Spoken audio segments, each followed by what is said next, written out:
koinda zolala mais kolala te zappé luka.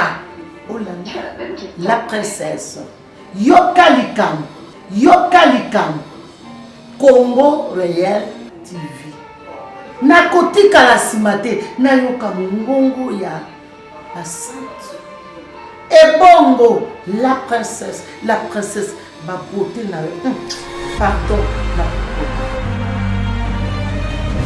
tous les fidèles téléspectateurs de Congo Réel TV Nabokambami à la princesse Charlie Tiamuna émission na bino yango et bandi abonnez-vous massivement Alain Tiamuna le guide Simeon Musundonde abonnez-vous massivement lelo na plateau na biso toyambi apôtre Dieu merci.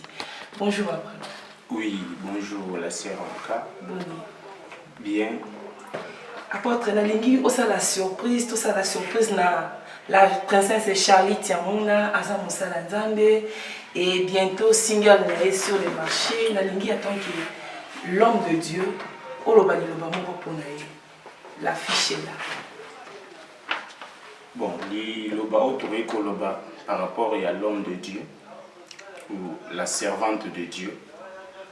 Nzambe asunga lipamboli ezala likolo ya organisation na ye activité na ye par rapport ya activité to ba misala oye atie na disposition na biso Nzambe azongisela ye mo ebele et a continué kopambola ye autour koloba par rapport à la servante de Dieu et kozala. Merci apôtre Mutuna Nabiso et César. Est-ce que Sabiso depuis quand tu es dans le ministère? Dans le ministère ou depuis quand je suis chrétien? Non, pas chrétien, dans le ministère. Dans le ministère, bon, on a un peu moi parcours nangai. Je suis né dans une famille chrétienne. Dans l'église Fepako Nzambe Malam. Et na commis chrétien, na jui baptême, na commis prédicateur, na quatre églises. Toujours Fepako? Oui, toujours Fepako Nzambe Malam. Mais le ministère n'a commis vraiment ministre en 2011. Mais prédicateur, c'est depuis 2002. Na fait pas cause de malade, j'ai prêché déjà. Mais ministre de Dieu, apôtre, c'est depuis 2011. Toujours là, n'a fait pas cause de malade. Non, là, c'est en dehors du fait pas cause. Wana, aux assultés n'a fait pas cause. Wana, n'a fait pas cause. Mais tu as commencé là-bas à prêcher. Oui, j'ai commencé là-bas, j'ai chanté là-bas, j'ai encadré les gens. Et ton père spirituel qui t'a... Mon père spirituel. Bon, c'est un peu compliqué à le père spirituel parce que Bisso n'a fait pas comme des malams. Il y a une permutation, il y a un pasteur. Bon, soit pasteur, autant soit une année, 2 ans, va changer de pasteur. Mais ça arrive que au banda musala, ils ont soutenir au pembe, oui. Nathan ya ko banda musala. Libanda à l'église, j'étais un peu mal compris dans l'église na Kokoloba. Mais par rapport à l'appel aux hommes, parce que pour la bango, il me voyait un frère na Yembarakuna, dans le cadre de comité, oui, dans Moyembi, dans le président de l'évangélisation. Mais pour la bango, il a du mal à comprendre l'appel aux Nzamba Pesenga ou Nazali l'apôtre.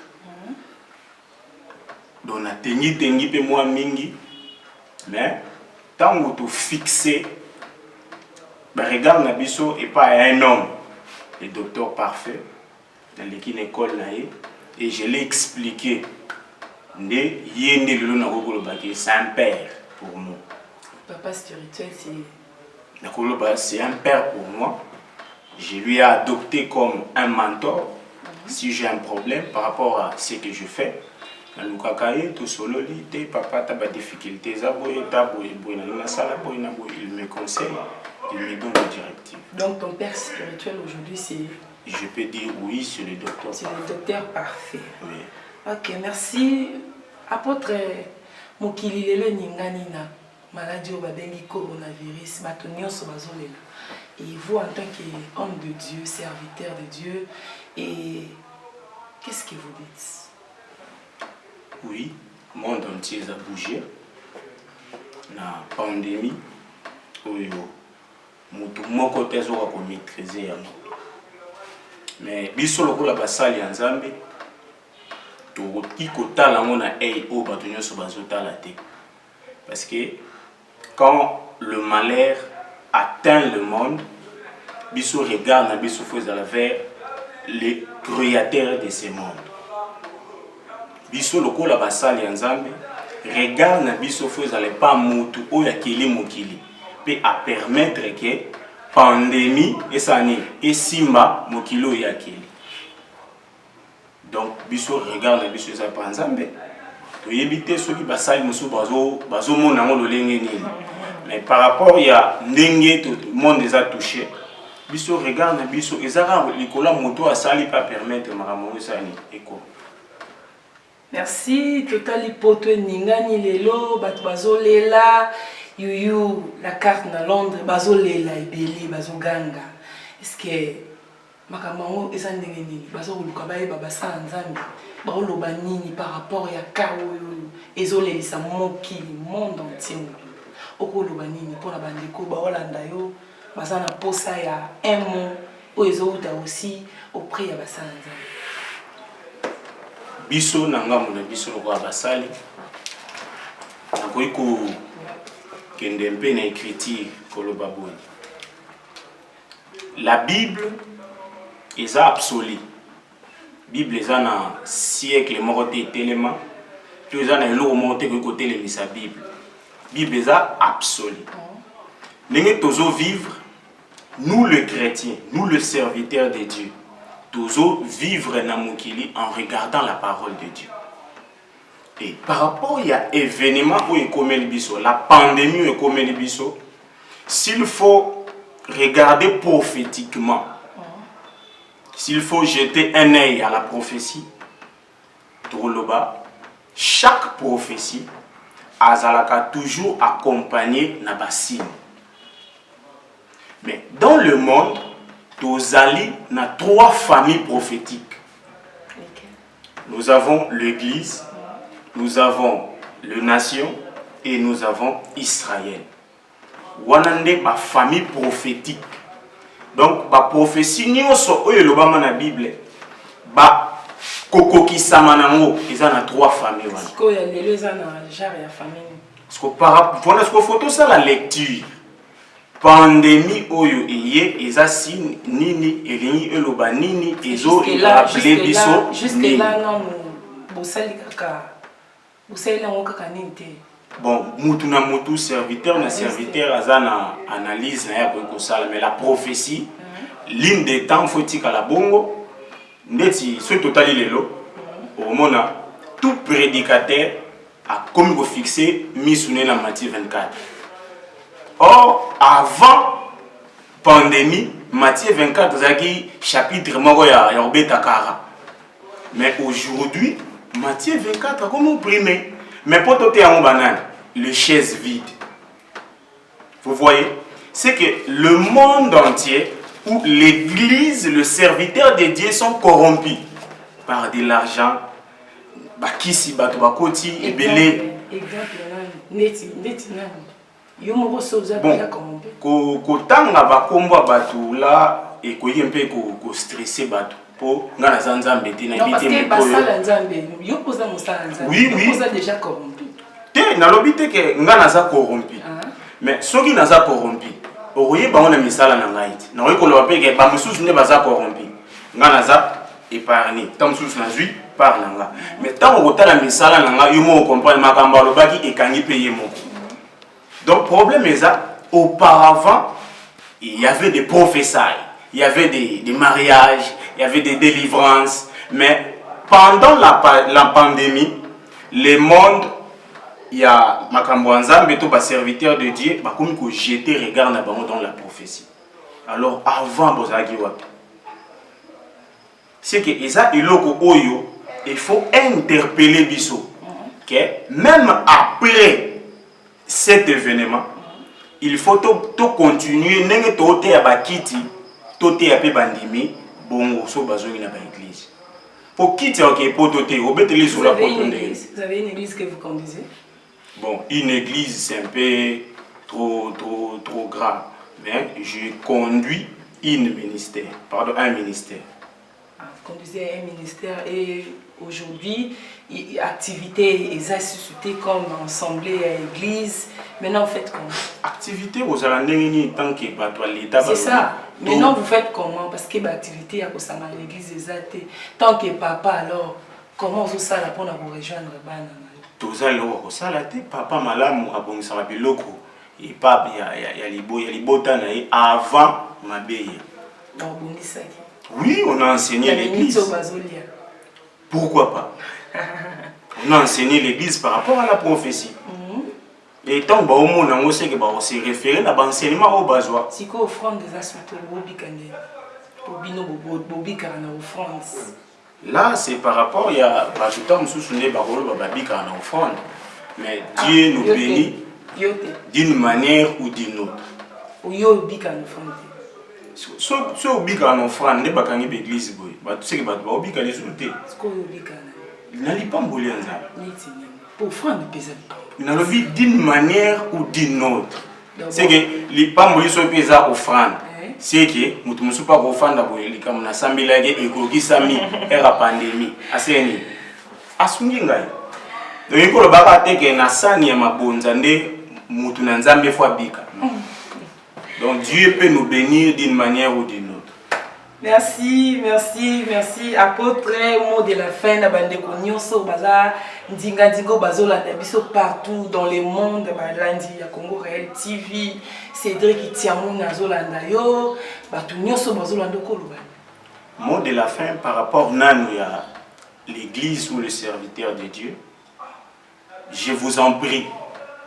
Soki tozo lobalelo ba Matthieu 24 pour la pandémie malam vraiment parce que c'est que Dieu nous a appelé à bengi biso pour tout pètre ba brebis na ye.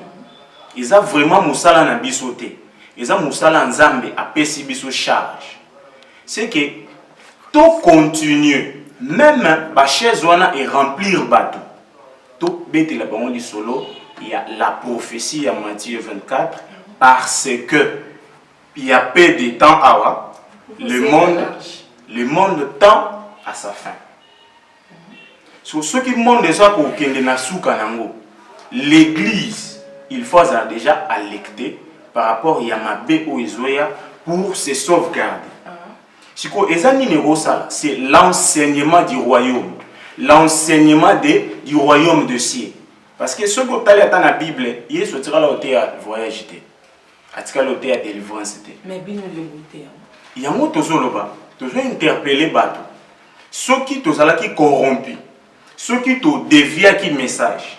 Après ce moment, tu as la vraie parole pour enseigner l'église afin que tu faire apparaître devant Christ une femme ou une épouse sans tache ni ride et rien de semblable. Apôtre, comme on peut côté apoto yaka ou kopamba mon kokene poto.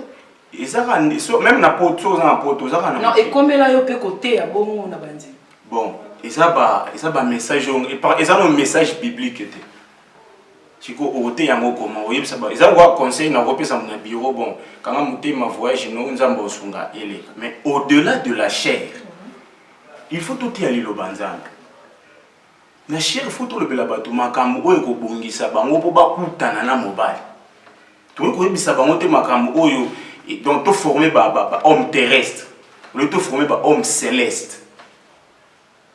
Tu vois? Donc problème est ça, le pasteur, le serviteur de Dieu, il faut pas recadrer makambo après pandémie. Ba banda ko yebisa église rien que la vérité de la Bible et les gens seront sauvés. Apôtre, Par rapport à vaccin au docteur Mouyembe, alors bientôt il faut que vous meka mo pa na biso na mboka awa ba meka. Donc c'est comme si tu comme banyama. Il bat bazo boyango déjà na no yécoute te mais bazo boyango o le coquet o le banini. Bon, à parler de vaccin, ils ont hors l'église. Ce sont des choses qui fait partie du gouvernement. Mais l'église de Dieu, le vrai vaccin, c'est le nom de Jésus. Nous serons sauvés, même dans la maladie, dans le Jésus. Mais, vaccin, africain, là, je ne peux pas cocoter nakati parce qu'ils ont politique. Mais l'église, biso troé bisa église, vaccin ya malamu, c'est garder le nom de Jésus en toi. C'est le nom qui sauve. Il y a le salut à aucun autre nom. Il y a la guérison à aucun autre nom. Si ce n'est le nom de Jésus. Donc, face à l'église, troé bisa bango, baza déjà un vrai vaccin. Mais bah au penan nous bazui vaccin te ya kombo Yesu.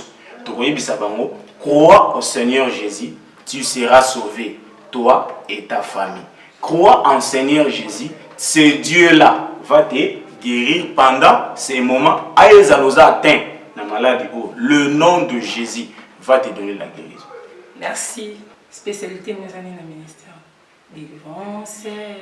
Enseignement. Enseignement. Oui. Vous enseignez. Oui, j'enseigne la parole de Dieu. Ok, merci apôtre. Merci à tous les fidèles téléspectateurs de Congo Réel TV, Bolanda Kibiso partout, Bozalaki, Dani Dende, Landa Kibiso, Bisika Nyonso, Ozalaki, Willy, Tiamuna, Obino Nyonso tout, Topesibino, merci. Bon, s'abonner encore plus et massivement dans la chaîne Congo Réel TV.